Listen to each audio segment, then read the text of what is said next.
नमस्कार साथियों। कुंडली से कैसे जाने कि मनुष्य का जो जीवन होगा वह सुखमय होगा, सुखकारी होगा। अपने जीवन में भोग विलास, भूमि भवन वाहन, परिवार से सुख, सब कुछ अर्जित किस प्रकार से करेगा। तो कुंडली में जो सर्वाधिक महत्वपूर्ण भाव होता है मित्रों, वह होता है चतुर्थ भाव। तो इसलिए चतुर्थेश गुरु बृहस्पति और शुक्र, इन तीनों के गठजोड़ से हम यह देखते हैं कि मनुष्य का जो जीवन होता है वह कितना सुखमय होगा, उसके जीवन में कितना दुख होगा। इन चीजों को यदि हम निर्धारित करें तो हम कैसे करेंगे, वह कौन से मुख्य सूत्र होंगे। तो मित्रों, यदि जो चतुर्थ भाव का स्वामी है, क्योंकि चतुर्थ भाव सुख का भाव होता है, भूमि भवन वाहन भूषण सबका जो कारक है वह चतुर्थ भाव है। यदि चतुर्थ भाव का स्वामी शुभ राशि में स्थित है, स्वराशि में स्थित है और वह लग्नेश का मित्र है, ऐसी स्थिति में जातक अपने जीवन में उत्तम प्रकार का सुख भोगता है।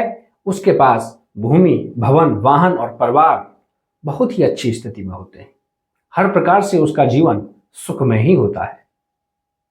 लेकिन यदि चतुर्थ भाव का जो स्वामी है वह षष्टम अष्टम और द्वादश भाव में चला जाए, या चतुर्थ भाव में षष्टेश अष्टमेश या द्वादश, जो द्वादश भाव का स्वामी है वह आकर के बैठ जाए, तो जातक का जीवन किंचित दुख में व्यतीत होता है।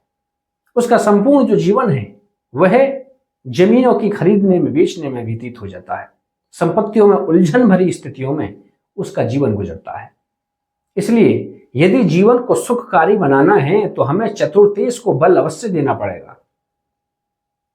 यदि चतुर्थेश नीच अवस्था में है तो उसका हमको दान करना पड़ेगा, उसकी नीचता को भंग करना पड़ेगा, उसके जप करवाने पड़ेंगे। इसलिए आप सभी अपनी जन्म कुंडली में चतुर्थेश को अच्छी स्थिति से देखें। यदि वह षष्टम अष्टम और द्वादश भाव में नहीं है तो उसका रत्न धारण करें। यदि वह नीच का नहीं है तो उसका रत्न धारण करें। यदि वह कम डिग्री पर है तो उसका रत्न धारण करें। ऐसी स्थिति में हम चतुर्थेश को बल देंगे और हमको अपना जीवन सुख में मिलेगा। वहीं यदि कुंडली के चतुर्थ भाव में शुक्र चतुर्थेश के साथ में युति बनाकर के चतुर्थ भाव में ही बैठ जाए या नवम भाव में जाकर के बैठ जाए, ऐसी स्थिति में जातक का जो जीवन है वह सुख में ही बीतता है, उसके जीवन में किसी भी प्रकार की समस्या नहीं आती। वहीं यदि नवम भाव का स्वामी शुक्र के साथ युति बना करके चतुर्थ भाव में बैठ जाए, तब भी जातक का जीवन सुख में ही रहता है। और यदि जो चतुर्थ भाव का स्वामी है उससे कहीं शुक्र से दृष्टि संबंध बन जाए, तब भी मनुष्य का जीवन सुखकारी ही बीतता है।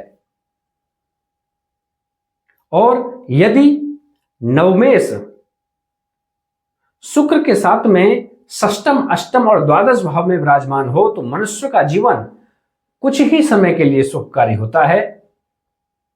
शुक्र की महादशा अंतरदशा में ही, नवमेश की दशा अंतरदशा में ही, लेकिन उसके बाद उसका जीवन किंचित दुखों में ही व्यतीत होता है।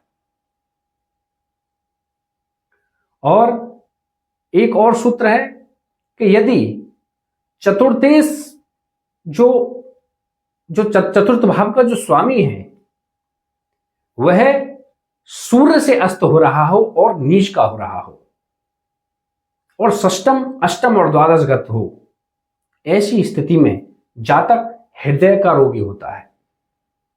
वह संपूर्ण जीवन रोगों से घिरा रहता है और उसके जीवन बहुत ही ज्यादा दुखकारी होता है। इसलिए यदि आप सुख को देखना चाहते हैं तो हमको चतुर्थेश को देखना पड़ेगा, शुक्र को देखना पड़ेगा, गुरु बृहस्पति को देखना पड़ेगा।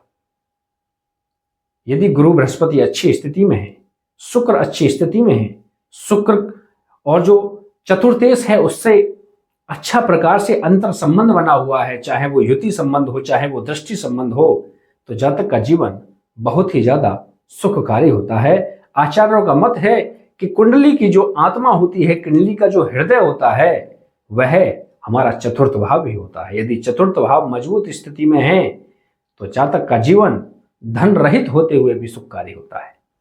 नमस्कार।